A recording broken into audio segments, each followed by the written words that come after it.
Hello ವೀಕ್ಷಕರೇ, ಇವತ್ತು ನಾನು ಕ್ವಿಕ್ಕಾಗಿ ಟೇಸ್ಟಿಯಾಗಿ ಮಸಾಲ ಆಲೂ ಪಲ್ಯ ಹೇಗೆ ಮಾಡೋದು ಅಂತ ತೋರಿಸ್ತೀನಿ. ಡಿಫ್ರೆಂಟಾಗಿರುತ್ತೆ, ಟೇಸ್ಟು ತುಂಬ ಚೆನ್ನಾಗಿರುತ್ತೆ. ಸ್ಟವ್ ಆನ್ ಮಾಡಿಕೊಂಡು ಒಂದು ಪ್ಯಾನ್ ಇಟ್ಕೊಂಡಿದ್ದೀನಿ. ಪ್ಯಾನ್ ಬಿಸಿ ಆದಮೇಲೆ 4 ಸ್ಪೂನಷ್ಟು ಆಯಿಲ್ ಹಾಕ್ತಿದ್ದೀನಿ.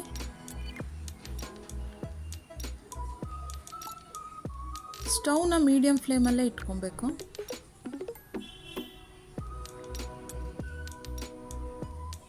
ಎಣ್ಣೆ ಬಿಸಿ ಆಗ್ತಾ ಇದ್ದಾಗೆ 1 ಸ್ಪೂನಷ್ಟು ಕಡಲೆಬೇಳೆ, 1 ಸ್ಪೂನಷ್ಟು ಉದ್ದಿನಬೇಳೆ ಹಾಕ್ತಿದ್ದೀನಿ.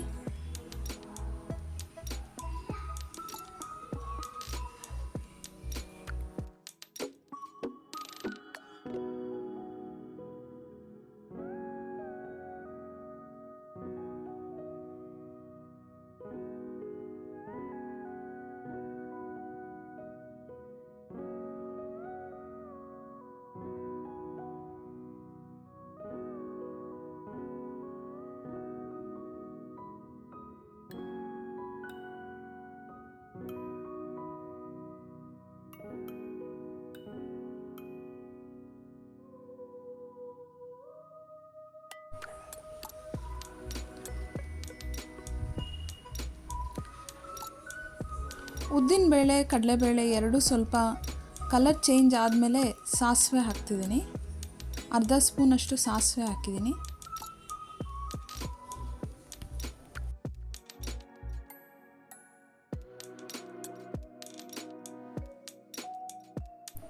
ಸಾಸಿವೆ ಸ್ವಲ್ಪ ಸಿಡಿತಾ ಇದ್ದ ಹಾಗೆ ಅರ್ಧ ಸ್ಪೂನಷ್ಟು ಜೀರಿಗೆ ಹಾಕ್ತಿದ್ದೀನಿ.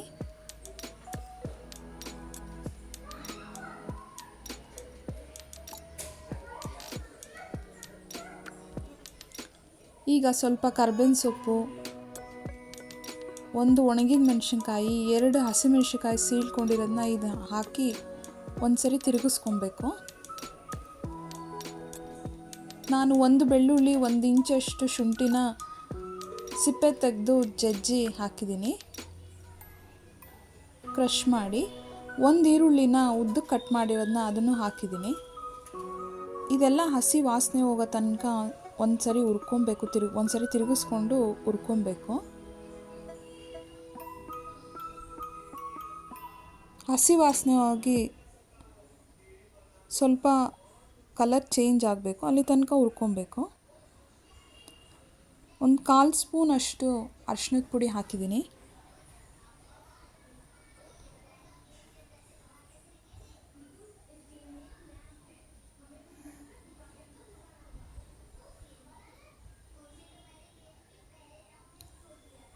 ಅರ್ಧ ಸ್ಪೂನಷ್ಟು ಧನಿಯಾ ಪೌಡ್ರು,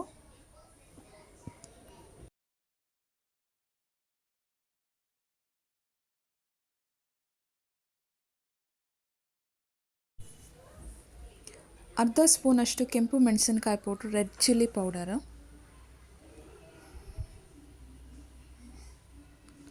4 ಆಲೂಗೆಡ್ಡೆನ ನಾನು ಮೊದಲೇ ಬೇಯಿಸಿಟ್ಕೊಂಡಿದ್ದೀನಿ. ಬೇಯಿಸಿದಾದಮೇಲೆ ಚಿಕ್ಕದಾಗಿ ಕಟ್ ಮಾಡಿ ಇಟ್ಕೊಂಡಿದ್ದೀನಿ. 4 ಆಲೂಗೆಡ್ಡೆಗೆ ಇಷ್ಟು ಮಸಾಲೆ ಕರೆಕ್ಟಾಗಿರುತ್ತೆ. ತುಂಬ ಖಾರನೂ ಇರಲ್ಲ, ಕಡಿಮೆನೂ ಇರಲ್ಲ. ಅರ್ಧ ಸ್ಪೂನು ಉಪ್ಪು ಹಾಕಿದ್ದೀನಿ.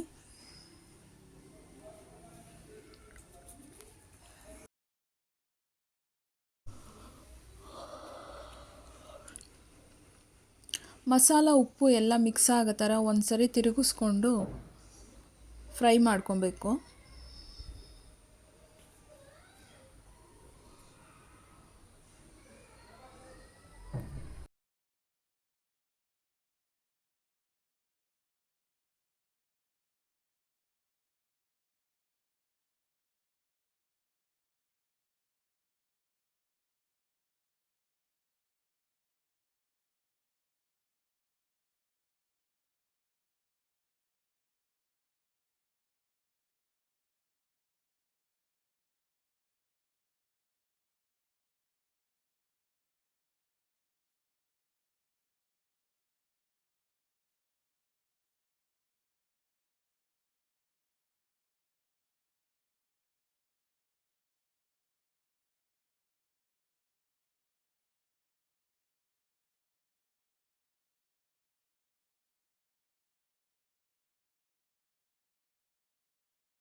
ಬೇಯಿಸಿರೋ ಆಲೂಗೆಡ್ಡೆನ ಈ ಥರ ಚಿಕ್ಕದಾಗಿ ಪೀಸ್ ಮಾಡಿಕೊಂಡು ಇವಾಗ ಆ ಮಸಾಲಾಗೆ ಹಾಕ್ಕೊಬೇಕು.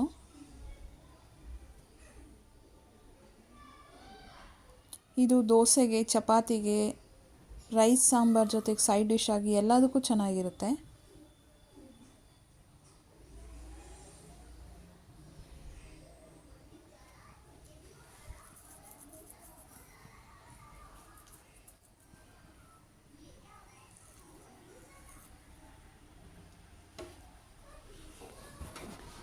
ಈ ಥರ ಎಲ್ಲ ಮಿಕ್ಸ್ ಮಾಡಿಕೊಂಡು ಕೊನೆಯದಾಗಿ ಚಿಕ್ಕದಾಗಿ ಕಟ್ ಮಾಡಿರೋ ಕೊತ್ತಂಬರಿ ಸೊಪ್ಪು ಸ್ವಲ್ಪನ ಉದುರಿಸ್ತಾ ಇದ್ದೀನಿ.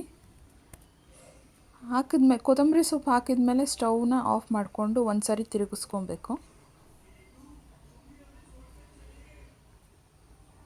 ಹಾಲು ಒಂದು ಬೇಯಿಸಿಟ್ಕೊಂಡ್ಬಿಟ್ರೆ ತುಂಬ ಕ್ವಿಕ್ಕಾಗಿ ಆಗುತ್ತೆ, ಎಲ್ಲದಕ್ಕೂ ಚೆನ್ನಾಗಿರುತ್ತೆ. ನಾನು ಇದನ್ನು ಪೂರಿ ಜೊತೆ ಸರ್ವ್ ಮಾಡ್ತಿದ್ದೀನಿ.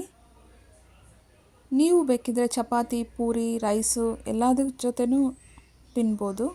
ನಾನು ಮಾಡಿರೋದು ನಿಮ್ಗೆ ಇಷ್ಟ ಆದರೆ ಲೈಕ್ ಮಾಡಿ, ಸಬ್ಸ್ಕ್ರೈಬ್ ಮಾಡಿ. Thank you for watching.